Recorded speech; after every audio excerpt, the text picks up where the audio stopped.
Trump की tariff युद्ध की नीति विश्व में मंदी, बेरोजगारी सहित कई जटिल समस्याओं को जन्म देने लगा है। अभी तक क्या हुआ है और आगे क्या होने वाला है, भारत को क्या करना चाहिए, आइए इस विषय का सटीक, सरल और प्रामाणिक विश्लेषण करते हैं।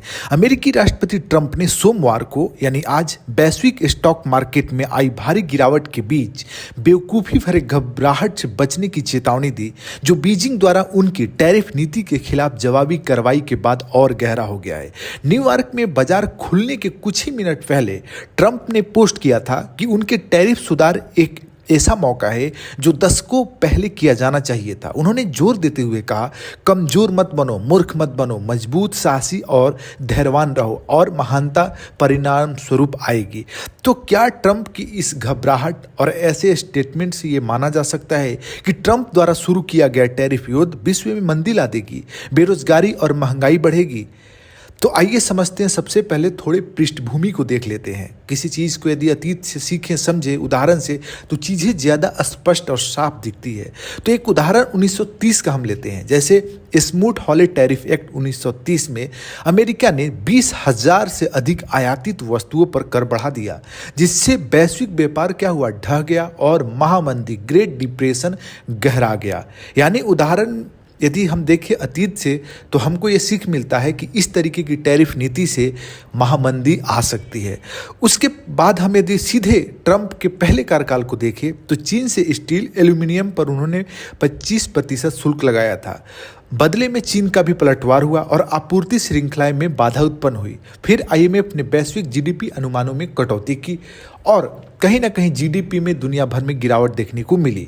वर्तमान में अब अप्रैल 2025 में ट्रंप की नई टैरिफ नीति के परिणामों को यदि देखें, तो न्यूयॉर्क में शेयर बाजार भी इस गिरावट में शामिल हो गया है। यानी अमेरिका खुद भी शामिल हो गया है, जहां अमेरिका के तीनों प्रमुख सूचकांक शुरुआती व्यापार में 3% से अधिक गिर गए।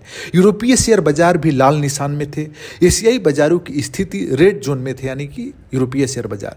एशियाई बाजारों की स्थिति और भी खराब रही। हांगकांग का हैंग सेंग इंडेक्स 13.2% गिर गया, जो 1997 की एशियाई वित्तीय संकट के बाद की सबसे बड़ी गिरावट है। जबकि टोक्यो का निक्की 225 सूचकांक 7.8% लुढ़क गया। दुनिया भर से आयात पर 10% का जो बेसलाइन टैरिफ है, उस शनिवार से लागू हुआ, लेकिन बुधवार से अभी समस्याएं और बढ़ेगी, क्योंकि कई देशों पर और भी अधिक शुल्क लगाए जाएंगे। जैसे चीन पर 34%, यूरोपीय संघ 20%, इजरायल 70%, वियतनाम 46%। ऐसे कई देशों की सूची है। ट्रंप द्वारा टैरिफ की घोषणा के बाद से दुनिया भर में शेयर बाजारों से खरबों डॉलर की संपत्ति मिट चुकी है, खत्म हो चुकी है और सोमवार को नुकसान और बढ़ गया। यानी आज जेपी मॉर्गन चेंज के सीईओ जैमी डाइमन ने सोमवार को शेयर धारकों को एक पत्र में चेतावनी दी कि टैरिफ संभवतः मुद्रास्फीति को बढ़ाएंगे। यह अभी तय नहीं है कि टैरिफ यह श्रृंखला मंदी का कारण बनेगी या नहीं, लेकिन यह निश्चित रूप से वृद्धि को धीमा करेगी, उन्होंने कहा।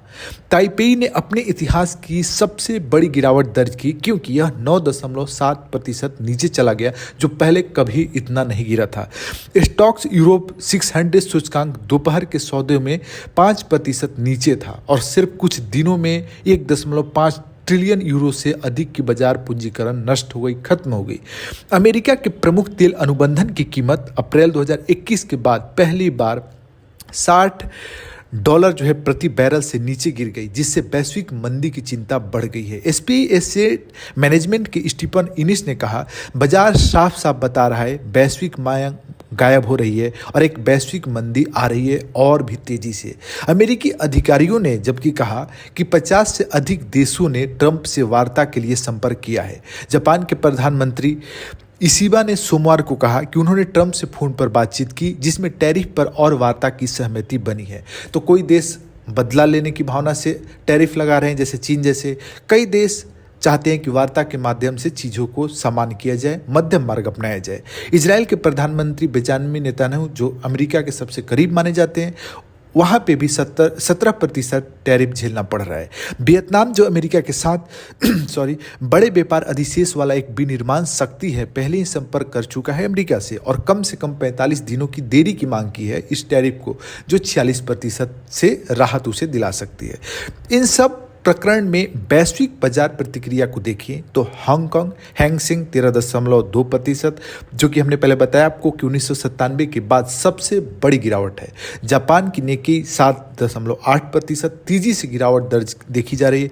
ताइपेई 9.7%, अब तक की सबसे बड़ी गिरावट। स्टॉक्स यूरोप 600 5%, 1.5 ट्रिलियन लगभग। अमेरिका में भी 3% के आसपास शुरुआती झटका लगा है और भी आगे देखने को मिल सकता है। उसके बाद आर्थिक प्रभाव यदि शॉर्ट टर्म में देखिए तो निवेशकों में घबराहट है। सेफ हेवन में निवेशक करना चाहते हैं, जैसे सोना, अमेरिकी बॉन्ड, ऐसे जगह पे जहां वो उनका नुकसान कम से कम हो, सेफ रहे, सिक्योर्ड रहे उनका इन्वेस्ट। निर्यातकों की आमदनी प्रभावित हो रही है, जैसे एप्पल, फोर्ड, इंटेल जैसी कंपनियों को। तेल और अन्य वस्तुओं की कीमतों में भारी गिरावट भी देखने को मिल रही है, जिससे कि समस्याएं और जटिल हो सकती है। कुछ उदाहरण देखें, जर्मनी में जैसे चीन व अमेरिका दोनों जगह भारी टैरिफ में फंसी है जर्मनी की कंपनी वोल्क्सवैगन। इंटेल और क्वालकॉम अमेरिका की कंपनी चिप्स पर जवाबी प्रतिबंधों से शेयर उसके भी गिर गए। वियतनाम ने क्या किया है, 45 दिनों की मोहलत मांगी है। जेपी मॉर्गन सीईओ बताते हैं कि यह नीति महंगाई बढ़ा सकती है और विकास इससे धीमा होगा। भू राजनीतिक तनाव देखें, सहयोगियों के मतभेद देखें। ईयू के व्यापार मंत्री सोमवार को लग्जमबर्ग में एकत्रित हुए ताकि ब्लॉक की प्रतिक्रिया पर चर्चा की जा सके, जिसमें जर्मनी और फ्रांस ने अमेरिकी टेक कंपनियों को लक्षित करने वाले कर की वकालत की। फ्रांस के व्यापार मंत्री लॉरेंट सेंट मार्टी ने कहा, हमें किसी भी विकल्प को नकारना नहीं चाहिए, चाहे वस्तुओं पर हो या सेवाओं पर हो। मतलब जहां से भी टैरिफ लगाया जा सकता है लगाना चाहिए, चाहे वस्तु हो या सेवा हो। यूरोपीय संघ यूरोपियन टूलबॉक्स खोल सकते हैं, जो बहुत व्यापक है और अत्यधिक आक्रामक भी हो सकता है, वो कहते हैं ऐसा। रविवार को ट्रंप ने फिर दोहराया, कभी कभी कुछ ठीक करने के लिए कड़ी दवा ले लेनी चाहिए। यानी दुनिया में भी वर्तमान में जो हो रहा है उसे होने दीजिए, क्योंकि यह कड़वी दवा है, आगे चल के सब ठीक हो जाएगा, ऐसा ट्रंप कह रहे हैं। एयरफोर्स वन पर पत्रकारों से बात करते हुए उन्होंने कहा, दुनिया भर के नेता सौदा करने के लिए मर रहे हैं। जापान और इजरायल की प्रतिक्रिया देखें तो दोनों सहयोगी हैं अमेरिका के, लेकिन उनमें भी अब असंतोष की भावना पनप रही है। नेतान्याहू अमेरिकी यात्रा पर राहत की मांग करने जा रहे हैं। चीन, जो कि सबसे बड़ा प्रतिद्वंदी है अमेरिका का, उसने तुरंत अमेरिका से आयात पर 34% टैरिफ की घोषणा कर दी, जो गुरुवार से बृहस्पतिवार से प्रभावी हो जाएगा। इस कदम ने ट्रंप को चिढ़ा दिया है, क्योंकि ट्रंप ने कहा था कि मेरी चेतावनी को नज़रअंदाज नहीं करना है, कोई भी देश प्रतिशोध ना करे। लेकिन बीजिंग ने चूंकि तुरंत प्रतिशोध लिया है, तो इसलिए ट्रंप ने उसे सबसे बड़ा दुर्व्यवहारी भी कह दिया है। लेकिन चीन के वाणिज्य उपमंत्री लिंग जी ने कहा कि यह जवाबी शुल्क संयुक्त राज्य अमेरिका को बहुपक्षीय व्यापार प्रणाली के सही रास्ते पर लाने के लिए है। टैरिफ संकट की जड़ अमेरिका में है, लिंग ने रविवार को अमेरिकी कंपनियों के प्रतिनिधियों से ऐसा कहा। खुद को चीन चाहता है बहुपक्षीयता का समर्थक बताकर ग्लोबल साउथ को साधने की कोशिश भी कर रहा है चीन। इसका विश्लेषण ग्लोबल साउथ की भूमिका का हमने रूस यूक्रेन युद्ध में चर्चा किया है एक वीडियो में, आप उसे देख सकते हैं। ब्रिक्स, अफ्रीका, एशियन से भी चीन ने संपर्क को तेज कर दिया है। भविष्य में क्या हो सकता है, शॉर्ट टर्म में यदि देखें तो बाजारों में अस्थिरता बनी रहेगी जब तक किसी समझौते की उम्मीद नहीं बन जाती है। मित्र राष्ट्रों को छूट यदि नहीं मिलता है तो अस्थिरता और बढ़ेगी। अमेरिका आर्थिक राहत पैकेज घोषित ना करे तो भी अस्थिरता और बढ़ेगी। मिडल टाइम में क्या हो सकता है, मध्यकाल में, मान लीजिए 1, 2, 3 सालों तक आगे क्या हो सकता है, आपूर्ति श्रृंखलाओं का फिर से पुनर्गठन होगा। जो भी टैरिफ लग रहा है जिसके कारण आपूर्ति श्रृंखला प्रभावित होगी, उसका फिर से पुनर्गठन होगा। क्यों? क्योंकि दूसरे देश अपने अपने विकल्प खोजना शुरू करेंगे। भारत, वियतनाम, मैक्सिको की भूमिका बढ़ेगी। डिजिटल कोल्ड वार भी बढ़ सकता है। डेटा, चिप और टैक्स पर टकराव उत्पन्न हो सकते हैं। लंबे समय में यदि देखिए तो वैश्विक व्यापार व्यवस्था में बदलाव संभव है।